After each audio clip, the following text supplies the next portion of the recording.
Assalamualaikum warahmatullahi wabarakatuh. Alhamdulillahirabbil alamin. Allahumma shalli ala Muhammad wa ala ali Muhammad. Rabbi shrah li sadri wa yassir li amri wahlul 'uqdatam min lisani yafqahu qawli. Dalam episod keempat ini kita akan bahas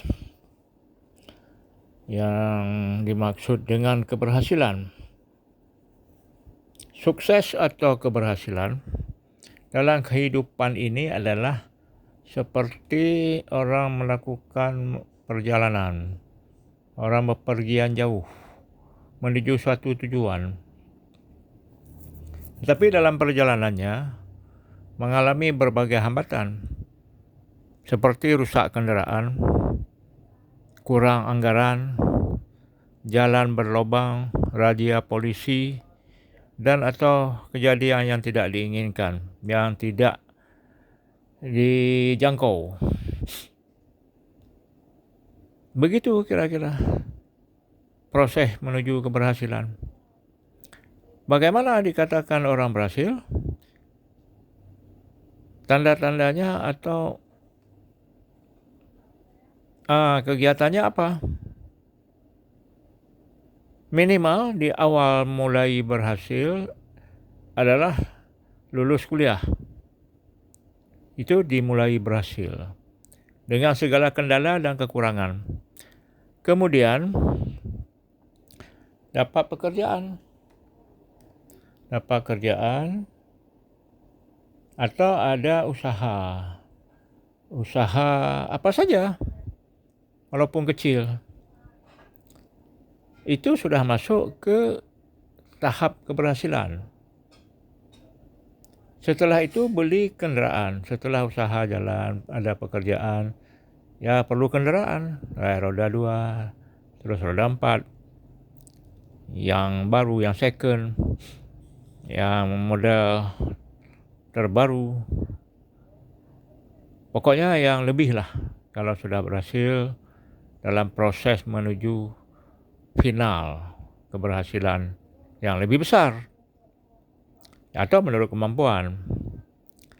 Setelah itu ya segera menikah, lanjutkan terus dalam karir kerja atau usaha sehingga secara bertahap makin meningkat karir atau maju dalam usaha sampai puncak karir di tempat kerja, terus pensiun dengan persiapan setelah pensiun terjun ke dunia bisnis atau politik dan atau menjadi wirausaha yang maju dengan segala diversifikasi usaha sampai generasi ke 3, 4 generasi ke anaknya, cucunya dan seterusnya.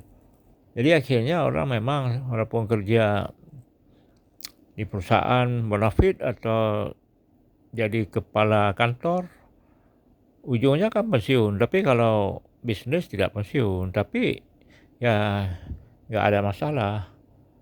Boleh aja kerja sama orang, kerja apa saja, pegawai negeri. Tapi setelah itu persiapkan untuk bisnis yang lebih bagus, langsung terjun ke bisnis. Walaupun sudah kerja, kalau ada peluang, keluar kerja. Bikin bisnis, itu baru namanya berani menghadapi tantangan. Targetnya adalah berhasil yang paling bagus dalam dunia usaha, yang meliputi perdagangan atau jasa. Dan juga yang dimaksud dengan bisnis termasuk bertani, bertambak, berkebun, nelayan, pergi ke laut, cari ikan, peternakan. Jadi bisnis bukan hanya jualan, apalagi saat itu jualan apa saja sudah stagnan. Jadi mungkin kondisi orang berjualan sudah stagnan, sudah ramai kalian jualan, karena jualan itu mudah. Jualan pinggir jalan, di mana-mana bisa. Jadi pasarnya kurang, nggak laku. Maka pilihlah usaha yang tidak banyak persaingan, tetapi pangsa pasarnya terbuka lebar. Memang kadang-kadang tidak mengenakkan, kurang mendapat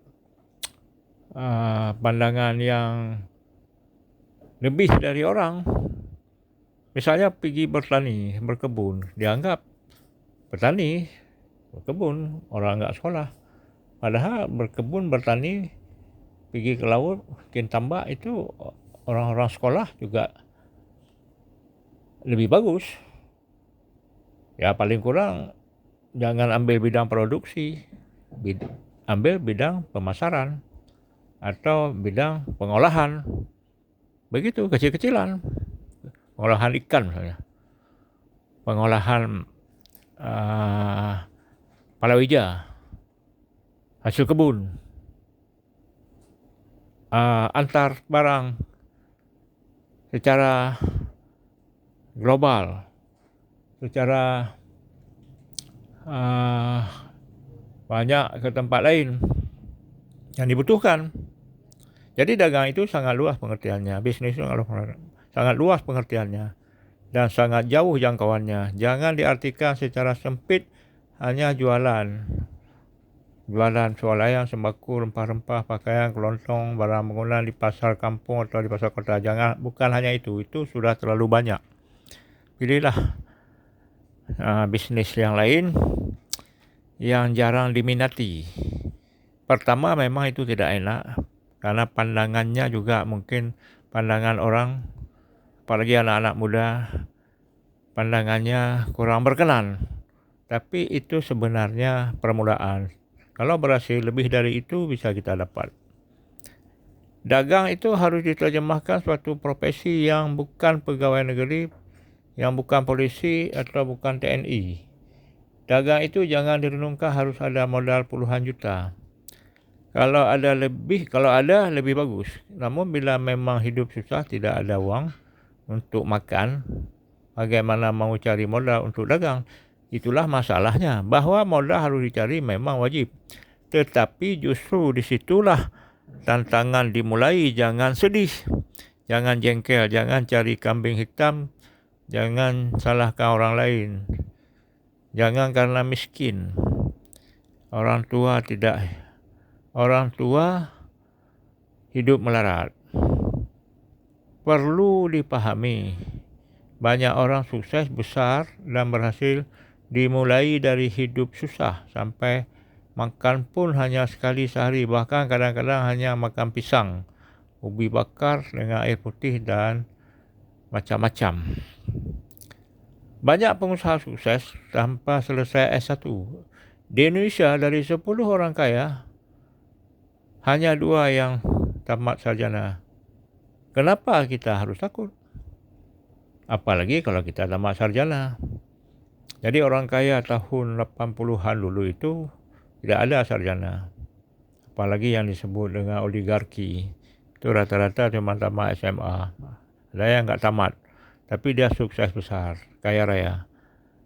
Jadi oleh karena itu, kalau mampu S1 lebih bagus. Setelah S1, pikirlah untuk bisnis. Memang bisnis itu pertama babak belur. Sangat tidak enak. Apalagi tidak ada modal. Kalau ada modal pun salah-salah bisa habis modal, belum berhasil. Maka oleh karena itu, pikirkanlah untuk keberhasilan, untuk hidup masa depan. Dengan segala potensi yang ada, bagusnya masuk ke dunia usaha, dunia bisnis. Kalau belum bisa, kerja aja dulu apa saja, kumpulkan modal, nanti tetap ke bisnis atau ke usaha. Karena orang-orang pensiun juga setelah pensiun pening sendiri, paksa juga cari usaha. Jadi oleh karena itu, ini adalah sebagai poin supaya kita berpegang teguh pada keberhasilan adalah dalam bisnis atau usaha. Itu disebut orang sukses. Demikian, terima kasih. Assalamualaikum warahmatullahi wabarakatuh.